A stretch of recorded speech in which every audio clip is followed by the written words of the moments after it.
ஃப்ரெண்ட்வுட்ஸ் நேயர்களுக்கு வணக்கம்.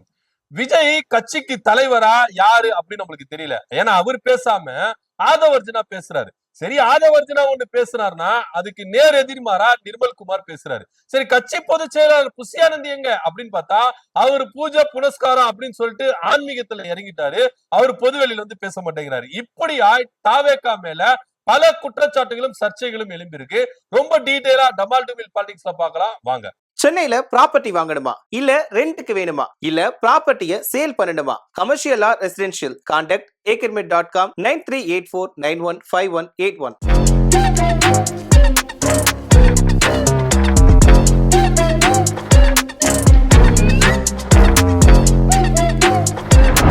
பொதுவா ஒரு கட்சி அப்படி நம்ம எடுத்துட்டோம்னா அதோட கட்சி தலைவர் தான் என்ன பண்ணுவாங்க, பயங்கரமா செயல்படுவாங்க. அவங்க கீழே இருக்கிற கிளைகள், வட்டங்கள், பகுதிகள், மாவட்டங்கள் எல்லாரையும் என்ன பண்ணுவாங்கன்னா ரொம்ப ஆக்டிவா வச்சுப்பாங்க. தலைவரும் ஆக்டிவா இருப்பார். அதுவும் தேர்தல் டைம் அப்படின்னு வந்துட்டா தலைவர் தான் ஃபுல் போக்கஸ்டா வந்து என்ன பண்ணுவாங்க, இறங்கி ஆக்டிவிட்டியா இருந்து எல்லா வேலையிலும் கிரவுண்ட் லெவல்ல வேலை இருக்கு என்ன பண்ணுவாங்க செய்வாங்க.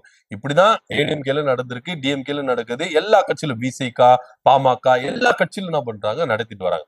ஆனா இதுல கொஞ்சம் மாற்று, கொஞ்சம் இல்ல ரொம்பவே மாற்று அப்படின்னு நம்ம சொல்லலாம். டிவிக்கு அரசியல்ல மாற்றத்தை தரேன். பழைய அம்மாவே அரைச்சிட்டு இருக்காதீங்க, பழைய வரலாறே பேசிட்டு இருக்காதீங்க, இப்ப இருக்கிற ஜென்சி கிட்ஸுக்கு வாங்க சார் அப்படின்னு புதுவிதமான அரசியலை தரேன் அப்படின்னு சொல்லிட்டு அரசியல் கட்சி ஆரம்பிச்சு கட்சியில ரொம்ப ஆக்டிவா இல்லாம இருக்கிற ஒரு தலைவர் யாரு அப்படின்னா அது விஜய் தான் அப்படின்றதுல எந்தவித மாற்று கருத்து இல்லை. ஏன்னா பொது வெளியில விஜய் அவர்கள் வெளியே வந்து பேசுறாரா, பிரஸ்ஸுகளை சந்திக்கிறாரா அப்படின்னா கிடையவே கிடையாது.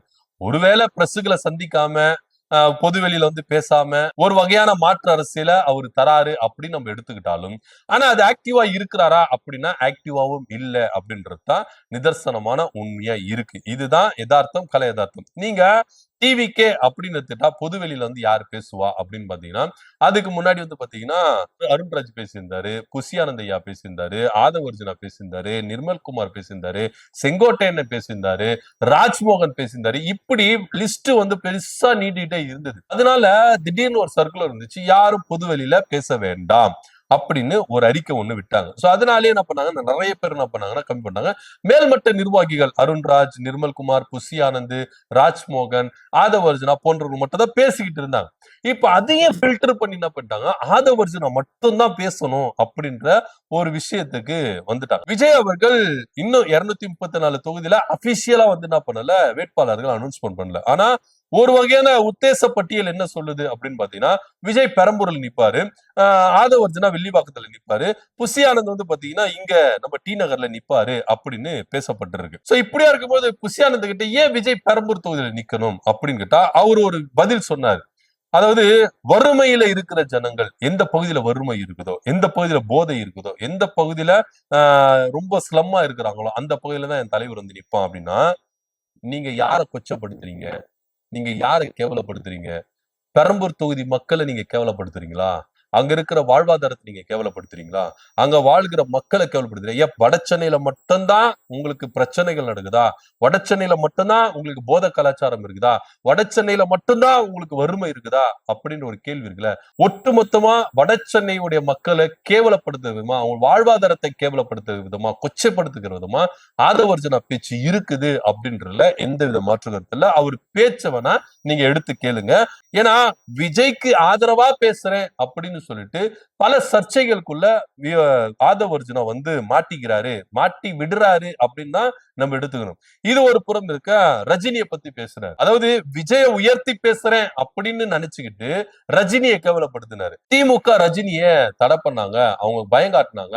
அதனால ரஜினி பயந்துட்டு பேக் அடிச்சிட்டாரு. ஆனா என் தலைவன் அப்படி யாரும் மிரட்ட முடியாது, பாருங்க எல்லா தடையும் மீறி வந்து எல்லாத்தையும் ஸ்பேஸ் பண்ணி நிக்கிறாரு விஜய் அப்படின்னு சொல்லிட்டு பேசினார். விஜய உயர்த்தி பேசுறேன் அப்படின்னு போக ரஜினியை கொச்சப்படுத்தி பேசினார். இதனால ரஜினி ரசிகர்கள் ரொம்ப வெகுண்டு கொழுந்து எழுந்தாங்க. இன்னும் சொல்ல போனா தாவேகாவில பயணிச்சிருக்கிற ரஜினி ரசிகர் ஒருத்தர் மேடையிலேயே ஆதவர்ஜுனா வச்சு என்ன பண்ணாரு, சரியா வச்சு செஞ்சாரு. ரஜினியை பத்தி உங்களுக்கு என்ன தெரியும், தேவையில்லாம வரலாறை பற்றி தெரிஞ்சு கொள்ளாம நீங்க பேசாதீங்க. நான் டிவிக்கேல இருக்கேன், ஆனா இதுக்கு முன்னாடி நான் ரஜினி ரசிகரா இருந்தேன். ஆனா என் தலைவரை பத்தி எனக்கு தெரியும், நீங்க கேவலமா பேசாதீங்க அப்படின்னு சொல்லிட்டு பகிரங்கமா ஒரு கண்டன அறிக்கை கொடுத்த உடனே அந்த மேடையிலேயே பகிரங்கமா மன்னிப்பு கேட்டாரு ஆதவர்ஜுனா. சோ இது ஒரு வகையில ரஜினி ரசிகர் வாக்க விஜய்க்கு போறத தடுக்கிற மாதிரி ஆதவர்ஜுனா செயல்பட்டாரு அப்படின்ற ஒரு குற்றச்சாட்டும் இருந்தது. இதுக்கு அடுத்து இன்னொரு விஷயத்தையும் சொன்னாரு ஆதவர்ஜுனா. விஜய் அவர்களுக்கு என்டிஏ கூட்டணியில முதலமைச்சர் பதவி வாய்ப்பு வந்தது. அமைச்சரவையில டிவிகேக்கு 50% கொடுக்கறேன்னு சொன்னாங்க. 90 சீட்டுக்கு மேல கொடுக்கறேன்னு சொன்னாங்க. ஆனா மதசார்பற்ற கொள்கையில உறுதியா இருக்கிறதுனால விஜய் இதெல்லாத்தையும் வேண்டாம் அப்படின்னு உதறி தள்ளி விட்டு வந்தாரு அப்படின்னு ஒரு குண்டை தூக்கி போட்டாரு. ஆனா இதற்கு நேர் எதிர்மாறுல நிர்மல்குமார் என்ன சொன்னார்னா, எங்களை யாரோ அப்படி அணுகவே இல்லைங்க, யாரும் எங்களுக்கு பிரஷர் கொடுக்கவே இல்லைங்க, எந்த கட்சியும் எங்களை கூப்பிட்டு பேசவே இல்லை, நாங்களும் எந்த கட்சியும் கூப்பிட்டு பேசவே இல்லை, எங்களுக்கு எந்த ஆஃபரும் கொடுக்கவே இல்லை இப்படின்னு அவரு நிர்மல்குமார் என்ன பண்ணாரு, ஆதவர்ஜுனா பேசுனதுக்கு நேர் எதிர்மாறுல அவரு பேசினார். இதுல ஒருபடி மேல போயிட்டு விஜய ஓப்பன் என்ன சொன்னார்னா, இப்தார் நோம்பு நிகழ்ச்சியில நான் மத சார்பற்ற கொள்கையில உறுதியா இருக்கிறேன், அதனால பாஜக கூட கூட்டணி, அந்த கட்சியோட கூட்டணி, இந்த கட்சியோட கூட்டணி, இவங்களுடைய A team B team C டீம்னு என் மேல குற்றச்சாட்டு வைக்கிறாங்க, சிறுபான்மையின சகோதரர்கள் அதை நம்ப வேண்டாம் அப்படின்னு அவர் என்ன பண்ணாரு, ஒரே போட போட்டார். சோ ஆதவர்ஜுனா எல்லாமே விஜய்க்கு ஆதரவா பேசுறேன் அப்படின்னு சொல்லிட்டு எல்லா விஷயத்திலையும் விஜய மாட்டி விடுற விதத்துலதான் அவரு இருக்கிறாரு அப்படின்றதுல எந்தவித மாற்று கருத்தும் இல்ல. ஆதவர்ஜுனா என்ன பேசுறாரோ அதுக்கு நேர் எதிர்மாறா நிர்மல்குமார் அவர்கள் ஆப்போசிட்ல தான் பேசுறாரு. இது போக ஒரு தனியார் தொலைக்காட்சியில ஒரு விவாத மேடையில ஆதவர்ஜுனாவ ஒரு அம்மா கேள்வி கேட்கிறாங்க, இது தாய்மாமன் திட்டம், அண்ணன் சீர் திட்டம் இப்படின்னு சொல்றீங்களே, பெண்களை திரும்பவும் நீங்க பின்னாடி தானே இழுத்துட்டு வரீங்க, ஏன்னா பெண்களுக்கு கல்வி அறிவை கொடுத்து அவங்க தனித்துவமா நின்னு முன்னாடி கொண்டு வரணும்னு சொல்லிட்டுதான் இங்க இருக்கிற திராவிட கட்சிகள், அது அதிமுகவா இருந்தாலும் சரி திமுகவா இருந்தாலும் சரி, திராவிட கட்சிகள் பெண்களுடைய முன்னுரிமைக்காக போராடி பாடுபட்டு அவங்களுக்கு கல்வி அறிவை கொடுத்து முன்னுரிமை கொடுத்து முன்னாடி கொண்டு வராங்க. இது விஜய் அவர்கள் அண்ணன் சீரு, தாலிக்கு நான் வந்து என்ன பண்றேன், நகை கொடுக்குறேன், நான் தாய்மாமன் சீரு அப்படின்னு சொல்லிட்டு பெண்களை இத பின்னோக்கி இழுக்கிற மாதிரி இல்லையா அப்படின்னு அந்த அம்மா சூப்பரா கருத்து வந்து சொன்னாங்க. அவங்க எந்த அர்த்தத்துல சொன்னாங்க அப்படின்னு பாத்தீங்கன்னா, உதாரணத்துக்கு இப்போ வறுமை கோட்டு கீழே ஒரு குடும்பம் இருக்கு அப்படின்னா அங்க ஒரு பெண்மணி இருக்கிறாங்கன்னா அவங்களுக்கு கல்யாணம் பண்றதுதான் பார்ப்பாங்க. இப்ப விஜய் வந்து என்ன பண்ணாரு, தாலிக்கு நான் ஒரு சவரன் நகர் தரேன், அண்ணன் சீரு அப்படின்னு சொன்னாரு. சோ இவங்களோட மனநிலைமை என்னவா இருக்கும் அப்படின்னு பாத்தீங்கன்னா, அதாவது என் பொண்ணுக்கு கல்யாணம் பண்ணணும், விஜய் இது மாதிரி இப்ப தங்க விக்கிற ரேட்டுக்கு ஒரு சவரன் 1 லட்சம் கிட்ட வந்துருச்சு. சோ அப்படியா இருக்கும் பொழுது இத வந்து என்ன பண்ணுவாங்கன்னா சீக்கிரமா கல்யாணம் பண்றதா பார்ப்பாங்க. அந்த பெண்ணுக்கு சீக்கிரமா கல்யாணம் பண்ணுவாங்க. ஏன்னா விஜய் ஆட்சிக்கு வந்துட்டாரு, முதலமைச்சர் ஆயிட்டாரு, எனக்கு ஒரு சவரன் நகை தருவாரு, குழந்தை பிறந்துச்சுன்னா குழந்தைக்கு தாய்மாமா சீரா என்ன பண்ணுவாரு, நகை கொடுப்பாரு. சோ இப்படின்னு பெண்களுக்கு சீக்கிரமா என்ன பண்ணுவாங்கன்னா கல்யாணம் பண்ணி வைக்கிற சூழ்நிலை வரும். அதனால இந்த திட்டத்தை இப்படி சொல்லி பெண்களை நீங்க பின்னோக்கி இழுக்கிறீங்களா, இதுதான் அந்த அம்மா கேட்க வந்த கேள்வி. இதுக்கு அறிவார்ந்த ஆதவர்ஜுனா பதில் சொல்றாரு, நீங்க அண்ணனை கொச்சப்படுத்த வேண்டாம், தாய்மாமன் கொச்சப்படுத்த வேண்டாம், அவர் அண்ணன் அண்ணன் எப்ப கேட்ட கேள்விக்கு பதில சொல்லுப்பா, அதை விட்டு மடைமாற்று விதமா அண்ணனை கொச்சப்படுத்த வேண்டாம். நாங்க யாருப்பா அண்ணனை கொச்சப்படுத்தணும், அண்ணன் நல்லா அந்த அண்ணன் தங்கை உறவை நாங்க கொச்சப்படுத்தவே இல்ல, அந்த கேள்வியே அந்த அம்மாதுக்கு இல்ல. ஆனா நீங்க என்ன பண்றீங்க, இந்த கேள்விக்கு பதில் இல்ல. உண்மையிலேயே அந்த அம்மா வந்து பாத்தீங்கன்னா சூப்பரான கேள்வி கேட்டாங்க.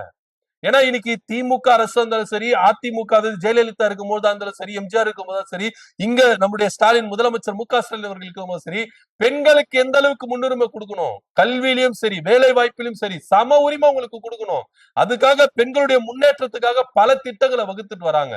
ஆனா தாலிக்கு நான் நகை தரேன், தாய்மாமன் சீரா இருக்கிறேன், அண்ணன் சீர் கொடுக்குறேன் அப்படின்னு சொல்லிட்டு பெண்களை பின்னோக்கி இழுக்கிற வேலை தானே விஜய் அவர்கள் செய்யறாரு அப்படின்னு அந்த அம்மா கேட்ட கேள்விக்கு சூப்பரா மடமாறு. சோ ஆதவர்ஜுனாவுக்கு அதிகாரப்பூர்வமா கொள்கை ரீதியா கருத்து ரீதியா ஒண்ணுமே தெரியாது, அரசியல தெரியாதுங்க.